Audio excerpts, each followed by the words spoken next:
This is Why Small Business Matters from Northumbria University, supporting small businesses with the Help to Grow management programme. Hello and welcome to this episode of Why Small Business Matters, a podcast where we talk to entrepreneurs, owners, leaders and policymakers about what makes a successful business. I'm Sarah Stephenson, Programme Manager for the Help to Grow management programme at Northumbria University, a course designed to help SME leaders to boost the performance and resilience of their business.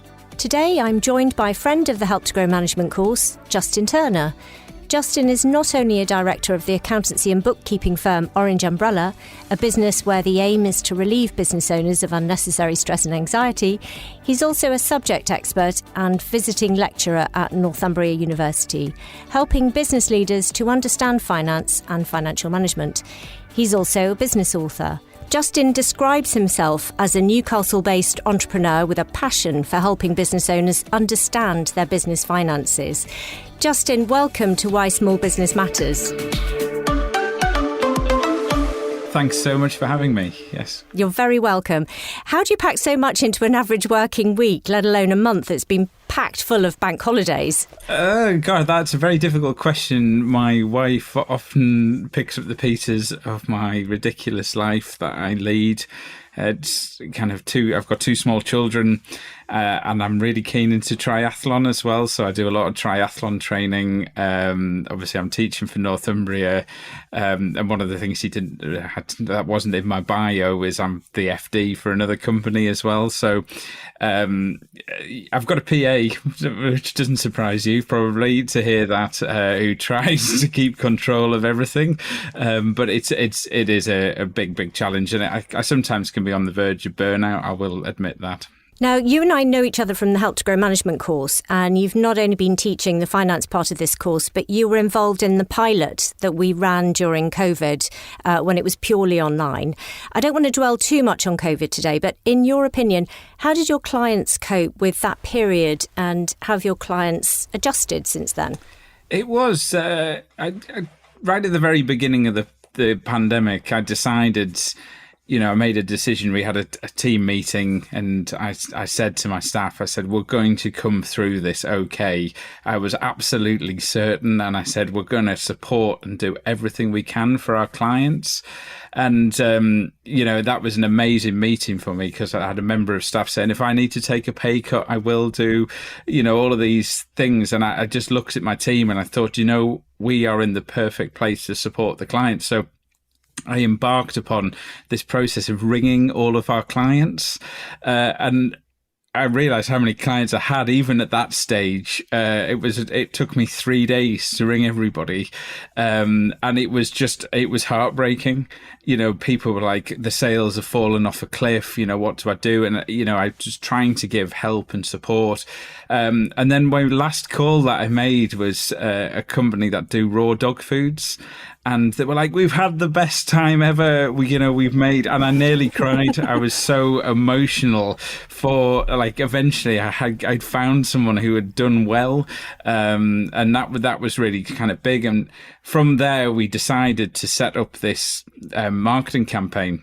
We wanted to help. That was what we wanted to do. And all the government releasing all this help, and no one understood it.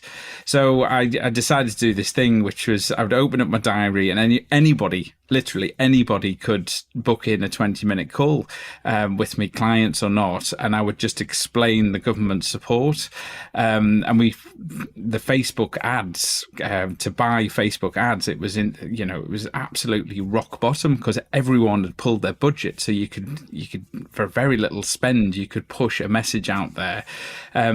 So next thing I knew, I had 100 people had booked into my diary, and I went round ringing people. And I think that's the emphasis of, in these periods of kind of uncertainty, you can't stand still. You've got to push. And I think we were really, really good at supporting our clients, and we did everything we possibly could.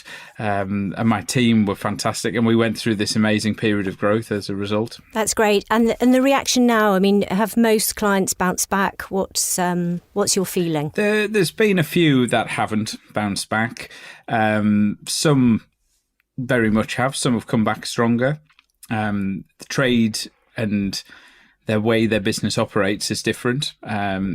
Ourselves included, we're hybrid working, and actually that works really well. We've got more staff than desks in the office now. But there's been one or two, I think in particular the hospitality business, it's just the footfall didn't come back. Office workers were doing hybrid working. So traditional delis, for example, making up sandwiches and doing sort of outside catering, the volume wasn't there, and we have lost a few clients. They've just not been able to survive, unfortunately. But it's surprising how resilient people have been, and entrepreneurs are very creative, I think, and they can come up with new ways to change and pivot their businesses, which is fabulous, really. So I want to talk a little bit about how you help businesses, and you've mentioned resilience and creativity. But first of all, I'd just like to ask you about the module that you deliver, or the work that we deliver to the participants on Help to Grow, because I think you try to take the mystery out of finance and financial management, don't you? We may have accountants in the room. We may have people with absolutely no experience at all, but they're really trying to drive growth in their business.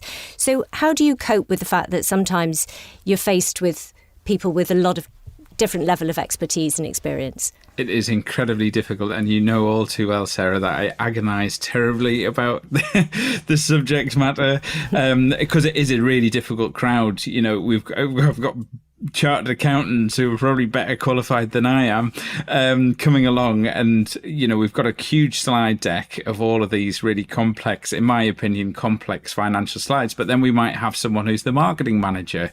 They're not really going to understand. So what I try to do is do a bit of the basics of what is financial reporting and why it matters. I actually think it's about people. Fundamentally, businesses run because of people, and actually, if you want to do better in your business, then you've got to get the people to do something. So a lot of it's to do with process. How do you follow through? And I do one particular thing is I follow through a purchase invoice. What happens to a purchase invoice? And some people probably don't think about this sort of stuff, but there's me in my office once with a stopwatch. How long does it take to open up a piece of paper and scan it in and enter it into the account software?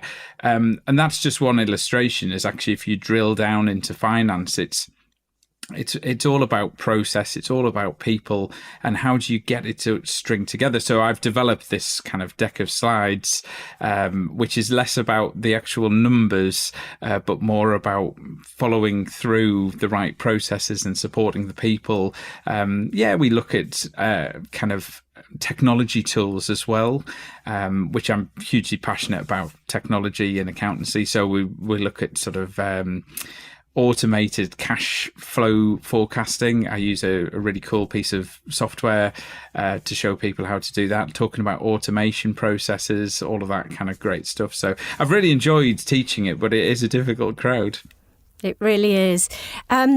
I want to just go back to basics a little bit, because some of the stuff you talk about on the course is, really thinking about the basics. How do you sell more, cut costs, increase prices? Are business leaders good at this stuff in general, or could we as a nation improve? I'm just thinking, you really take the leaders back to really understanding the fundamentals of their business. And I'm just wondering whether we should all be doing this at school, take it way back. Well, it's very, very funny you should mention that, because just yesterday I had a call with an existing client, but she's been employed. And she took a job in November, and she's been made redundant. And, she asked for a meeting, and I said, did you look at the company accounts for the company that you were about to take the employment with? And she said, well, no. So we loaded up Companies House, we looked at the accounts, and it showed that this was obviously a company that had not survived through COVID. They were obviously trying, but it hadn't worked. And they'd gone from minus 60,000 of negative equity to minus 162,000 of negative equity. And it's that old expression, you can't catch a falling knife, or you shouldn't catch a falling knife. And she said to me, why are we not taught this basic finance stuff at school? One of the key values to my organisation is about education.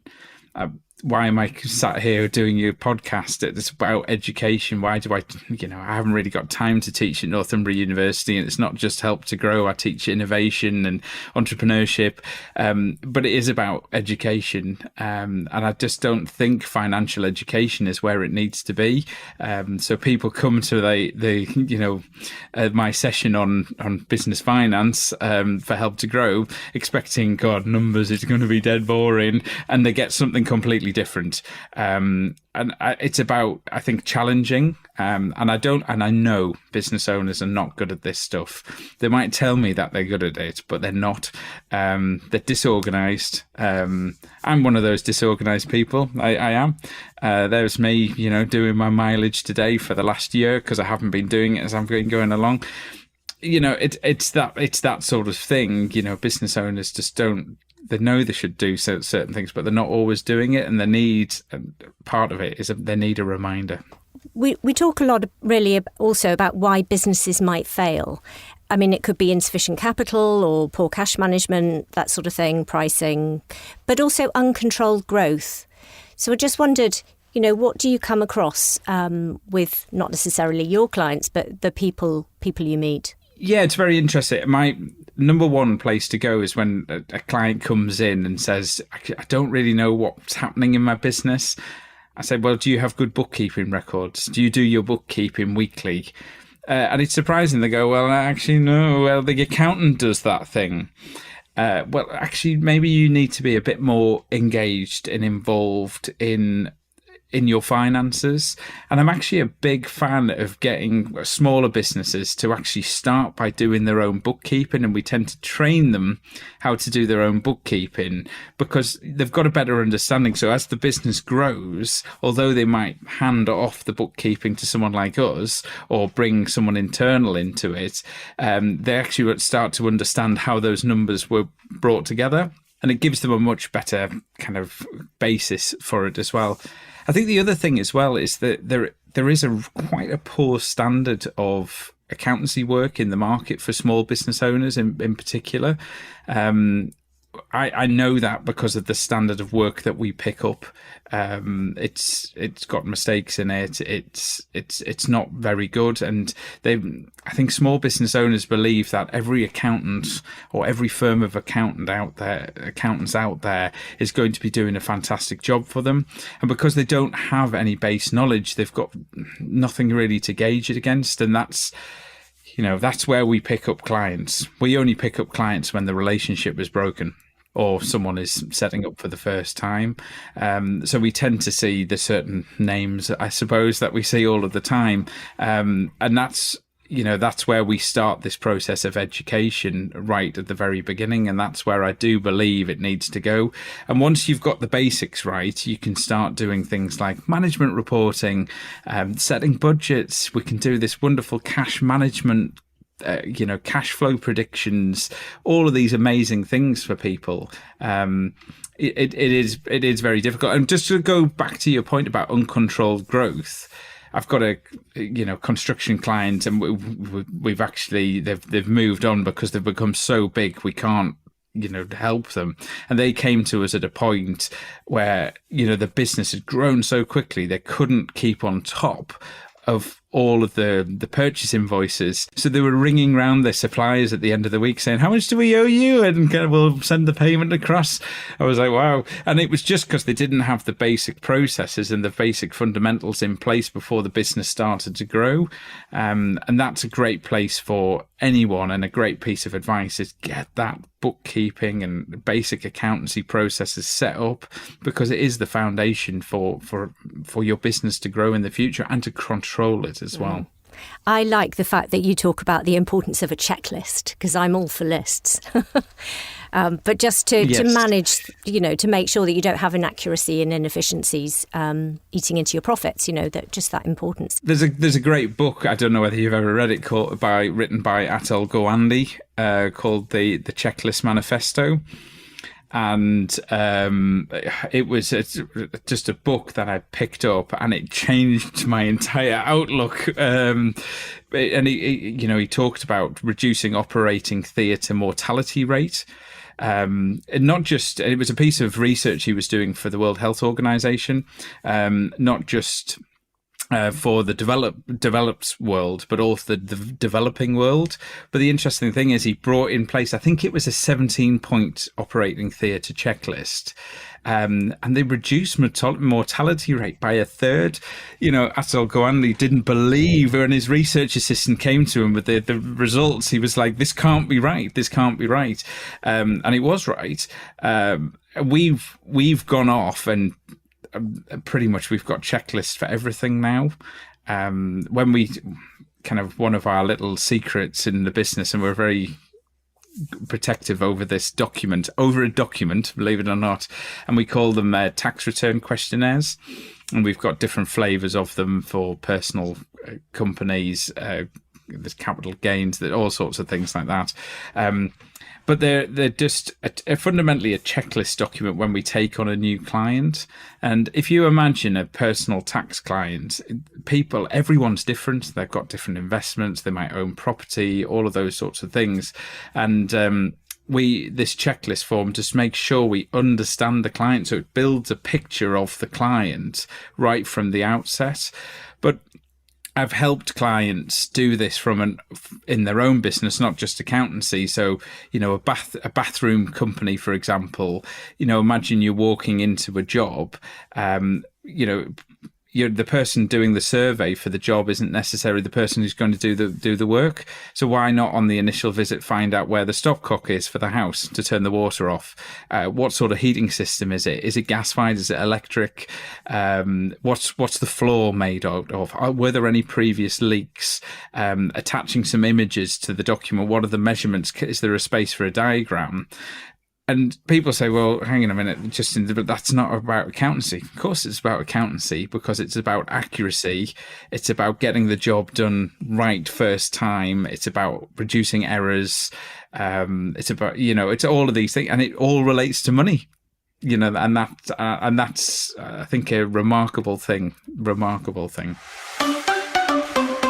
You're listening to Why Small Business Matters. Find out how Northumbria University can help your business thrive through the Help to Grow management program, delivered by leading small business and enterprise experts from Northumbria University, with the support of leading figures from industry and experienced entrepreneurs. The program supports senior managers of small and medium-sized businesses to boost their business's performance, resilience, and long-term growth. The 12-week program is 90% funded by the government, and the fee payable by participants is £750, and has been designed to allow participants to complete it alongside full-time work. The in-depth, high-quality curriculum supports you to build your capabilities in leadership, innovation, digital adoption, employee engagement, marketing, responsible business, and financial management. By the end of the program, you'll develop a business growth plan to help you lead your business to realize its potential. To find out more about the program, the modules, eligibility, and fees and delivery dates, go to northumbria.ac.uk/help-to-grow.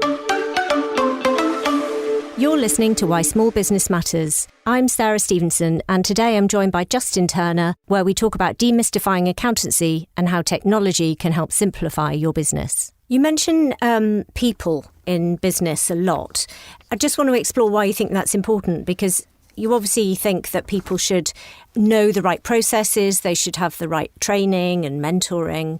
I just want perhaps our listeners to understand why you think that's important. Businesses can't grow without people, and I opened my book with a quote that a client said to me once, and this particular client, he said, "I hate my staff." Isn't that just a heartbreaking thing to say? That's not how I feel about my staff. I've already said I've got a brilliant team, and I do have a brilliant team. I completely get it. Staff are, challenging. It brings different problems, and they're just challenges at the end of the day that you've got to overcome. And everyone is different; they work differently, they think differently. We've all had that situation where we're in a meeting and you look at someone going, "Oh my God, this person's a bit crazy."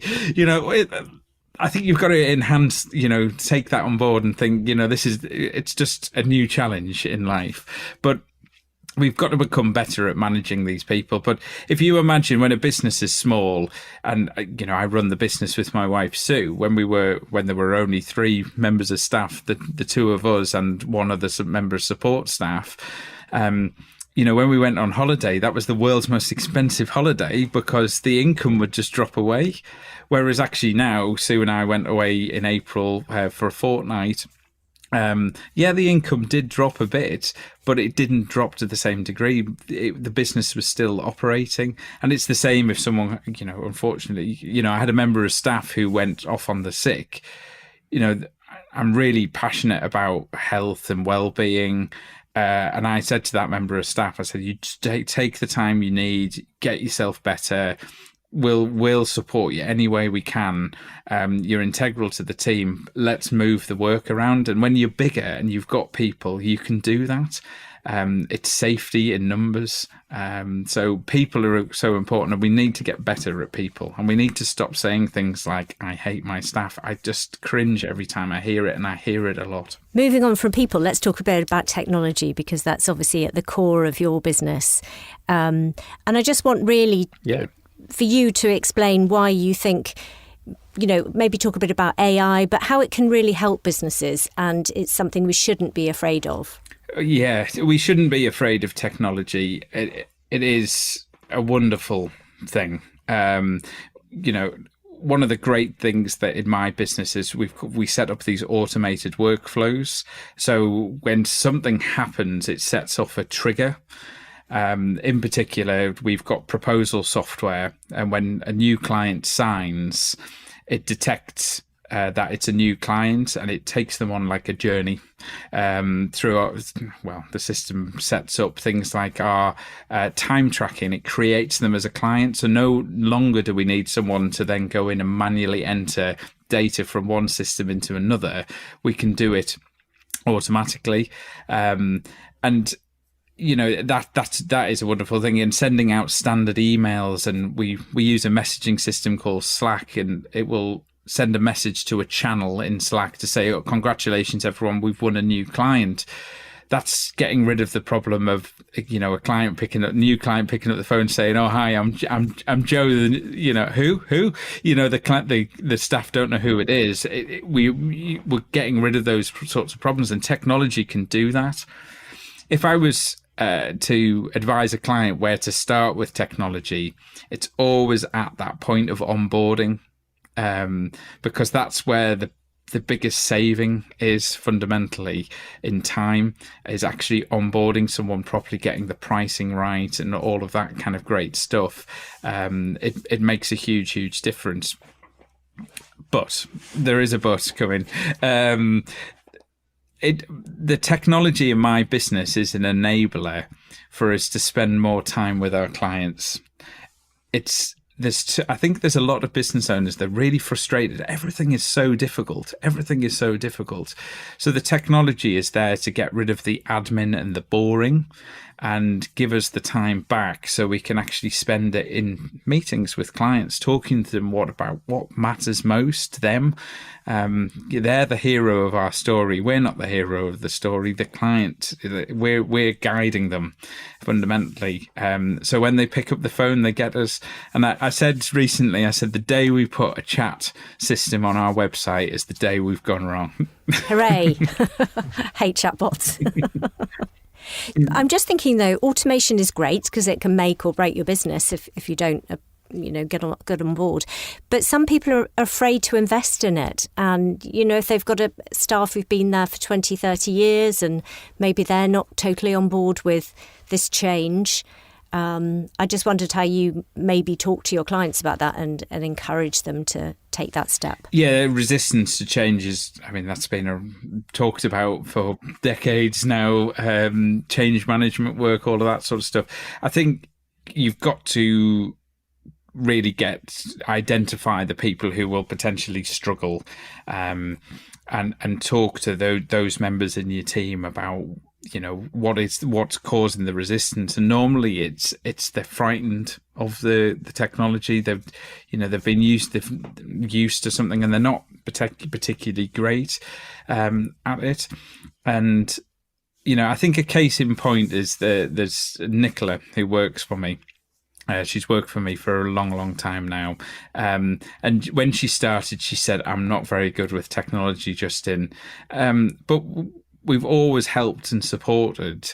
And she's just been able to do amazing things with technology. So I do believe you can learn to do it. But it is about making sure that the people who will be struggled the most is make sure they're properly supported, because at the end of the day, the technology is just the enabler for them to do their job and enable better cash flow. I mean, we talk a lot, don't we, on the course about improving cash flow and being able to forecast, invoicing early and often, controlling your spending, investing in the right products to help with forecasting. And I think sometimes businesses come on and you ask them the question, can they forecast the next 7 days, next month? And very often it's rabbits in headlights, isn't it? Tell us a bit about why it's important fundamentally to be able to forecast. Yeah, it is really, really important. I mean, it goes back to that old adage of cash is king. When businesses are really super small, micro businesses, you can almost do it on the back of a piece of paper. As soon as your business starts to grow, it becomes incredibly complex to start forecasting, and that's where digital smart tech comes in. We use a particular product called Foodtrilly Predict, which it connects up to Xero, the bookkeeping software, and it looks at historic data, it looks at your debtors list, it looks at what your tax payments are going to be, and then it just builds a cash model, and it will just forecast off into the future. And it's incredibly accurate. With very little input, it tends to work really, really well. And when I look at mine, you might see a sudden bump down in the cash flow. For other clients we're looking at is where they're cash constrained. You're looking for the points where it's going to go red. That's a great conversation to be able to go to your bank manager and say, look, I can see in about 45 days we're going to be a bit cash constrained. Do you think we could organise an overdraft or some finance? Or you could say, cash is going to be constrained, but we need to make some asset purchases. It changes the game because you're coming already prepared with all of the documents, rather than it becoming a crisis and you're like, oh my God, we've run out of cash, and then trying to pick up the bank. The bank don't want to know about those situations because you're already got yourself into a pickle. So it is incredibly important to forecast. I mean, just to give you another example, I mean, in our business, we're not massive. There's 9 of us, but we've got a US dollar account for all the bits of software that we have. We've got savings accounts. We've got the main current account. We've got an American Express credit card. You can't keep track of that all on the back of a piece of paper. You're going to have to use some sort of technology to keep track of it, and that's where the smart digital tools are out there, and they're ready for people to use. And just in terms of I'm thinking about small businesses here, how expensive are they? If you're a small business and you have tended to do everything on the back of a piece of paper previously, I think sometimes the fear is, I'm not sure we've got the cash to invest in this technology. What would you say? It's very cheap, in my opinion. Some might differ with that, but something like Xero, we sell sort of cut down versions of that start from about £5 a month plus the VAT. Going up to kind of multi-currency versions, which I'm trying to remember the price of that one, but £30 plus VAT a month. I think you manage your entire business finance, do all your invoices, your purchases, reconcile your bank, produce management accounts, all a raft of other accounting reports are in there as well. To me, that's a really great value. And something like Xero is a great example because it's pre-built to integrate. So our Xero is integrated into Go Cardless and Stripe. We're in a position where very few people pay via BACS, no one pays on check or cash, and all of the payment collection is done automatically. Is that worth 30 quid a month? Yeah, absolutely. Once you start growing as a business, you might want to add on other bits of software. So we use another piece of software for invoice scanning and reading. They say it uses AI. I think it follows a set of rules, machine learning rules, I suppose. And that costs between £12 to £27 a month. And something like cash forecasting, there are products that do get a bit more expensive, but you're talking about maybe £25 to £50 a month in that bracket. So, as a bundle of bits of software, if you've got a business with, say, like us, maybe 9 members of staff with a fairly reasonable turnover, for less than £100 a month, you can have a bundle of software that is doing everything for you: your payments, your invoicing, your management accounting, your cash forecasting, your purchase order. Your purchase invoice processing. I think, to me, that's great value. If you had a member of staff doing that, the staff cost alone would be way over that figure. We all thought that making tax digital was coming in this year for small businesses, but that seems to have been delayed. Do we know anything more about that, and how will that affect small businesses? I mean, I didn't for a minute think it was coming in. It was one of our software providers for a tax software rang me up and said, "What are you doing about making tax digital, Justin?" I said, "Well, absolutely nothing." They're like, "Well, it's coming. It's coming." And I was like, "It's not going to come. It's not going to come." I think history has just taught me that these things just get delayed and delayed and delayed. It's all very well with HMRC bringing in a new scheme, for example, like reverse VAT in the construction industry. They expect the client to just deal with it because it's a legislative change. Although there was a bit of a reprieve with that one, slightly. But when it comes to trying to implement new technology, I think government departments, software in particular, it's a huge innovation problem, because not only have you got to develop the software, you've got to get people to use it. And there's a huge resistance for people. There's still a lot of people who don't like technology. It's coming, and I truly believe we've already got Making Tax Digital for VAT. With the new capital gains reporting, the real-time information on property, that's using the new infrastructure. But I think the next step is a much bigger step than those kind of little standalone things. It will come, but it will maybe take a bit of time yet. Well, that may be good news for small businesses then. They've got a bit more time to think about it and maybe advance the technology in their business.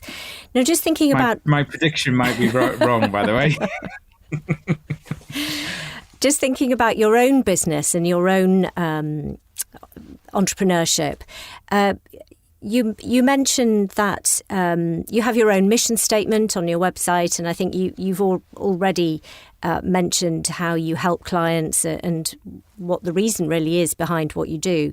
But I think it's also important that you try to measure the impact that you have on your clients, because I think you ask your clients, don't you, whether they're satisfied with the work you've done and whether they'd recommend you. And that's really important to try and gauge that relationship with your clients. And I wonder why you think that would be good for other businesses, perhaps if they don't do it already. Yeah, I pinched that idea from Enterprise Rent-A-Car. I don't know whether you're familiar. I think they call it the ESQI model, where they I happened to meet the sales director for Enterprise Rent-A-Car. We had him at the university actually doing some guest lecture slots, and he was that's one of the things he talked about, and I thought, what a great idea. Just rather than feed questionnaires that are really, really long, just ask your clients 2 simple questions. Are you completely satisfied with what we've done for you, and would you recommend us? Yes or no? It's a complete and utter gauge of the health of your business. If clients are saying yes, then you're moving in the right direction, and know you're doing the right thing. no one, the response rate on a complex questionnaire is very, very low. So just make it super easy. And in the enterprise model, a very American thing is that if you don't achieve a branch doesn't achieve a certain score, which might be 85%, they get put in what they call enterprise jail, so they can't access other promotions in the organization. That's not my cup of tea, I must say, but it does measure. It's a great measure of success. I mentioned at the beginning that you're not only an accountant and an entrepreneur, but you're also an author. Tell us a little bit about the book and the motivation for writing it. Yeah, yes, the book. So obviously I wrote the Science of Business.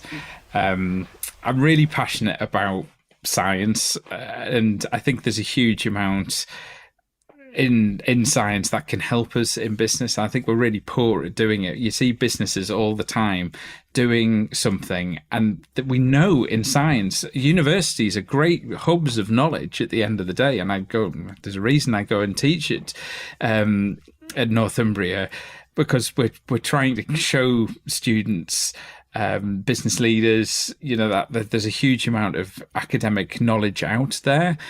So I'm trying to write this book where it's very story driven. So each chapter is kind of a story from my life. Some of them are a bit weird and wonderful, and they go through an idea from science. I'll give you one quick example. It was a friend of mine once put onto social media. He said, "Watch out tonight. It's a full moon. More crime happens on nights with a full moon." And his hypothesis was that because the magnetic pull of the moon it would affect the quantity of water in our bodies, and therefore it would drive people to madness and they would commit crimes. But, actually, if we look to science, and we look to something called Occam's razor, the simplest solution is probably the right answer to that problem. And it's probably that actually there's more light in the sky.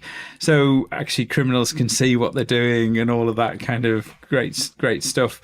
But the book fundamentally is I wrote it for my clients to try and help them, to guide them. I'm reading a business book at the moment, and it's all about brand strategy and things like that. It's on one subject. My book is very broad. It's very easy reading. All of those kind of things. It was a harebrained idea that I had one day that I just thought I'd write a book. But the way I approached writing this book was, it's a miracle I'm still married, Sarah. That was your toughest challenge yet. A little bird told me that you also like to listen to podcasts in French. Yeah, I speak fluent French. So that's actually a chapter in the book about my journey of learning French. So every year I try and do something called like a 90-day massive action project. I don't know whether you've heard of the business author Michael Heppel. He's actually a client of ours.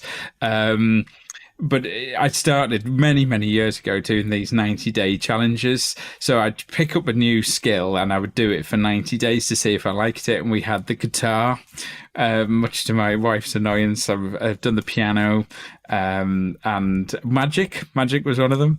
And I'd normally do them around New Year. Normally on the 1st of February, I'd start them because I'm always doing tax returns in January. So the New Year's resolution is out the window, basically. But this one year, I decided that it was going to be French. And 5 years later, I'm still doing it. Maybe it's 6 years now. But yeah, I learned to speak French. But that was a great experience because I struggled with dyslexia when I was at school, and it was one of those moments. You've done your GCSE French, and your French teacher's like, because of your dyslexia, I don't think you're ever going to speak a language fluently. Like, what a terrible thing to say to somebody. And when I met my French tutor, Serena, for the first time, I said, my French teacher said, I've got dyslexia, I'll never be able to learn a language. And she just said, buff. a very Parisian phrase there, buff. That's just kind of nonsense. Exactly. I'll teach you to speak French fluently, and absolutely all credit to her. She's done the job. So yeah. Fantastic. A man who likes a challenge. Well, it's been absolutely delightful talking to you today. If people want to find out a little bit more about you, your business, your book, where should they turn? If you want to look for the book, then it's on Amazon. If you just search for The Science of Business, you should find it. It's bright yellow cover. Very, very kind of easy to recognise, I suppose. If you're interested in finding a bit more about my accountancy business, that's called Orange Umbrella. And if you just Google Orange Umbrella, you'll be able to find the website straight away.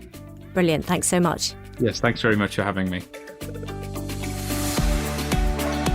If you've enjoyed listening to this episode, why not explore previous podcasts where we've covered a range of topics to help you grow your business, from sustainability and knowledge exchange to how to take your business global. If you'd like to find out more about the Help to Grow management course, go to northumbria.ac.uk/help to grow. Look forward to speaking to you on the next episode of Why Small Business Matters.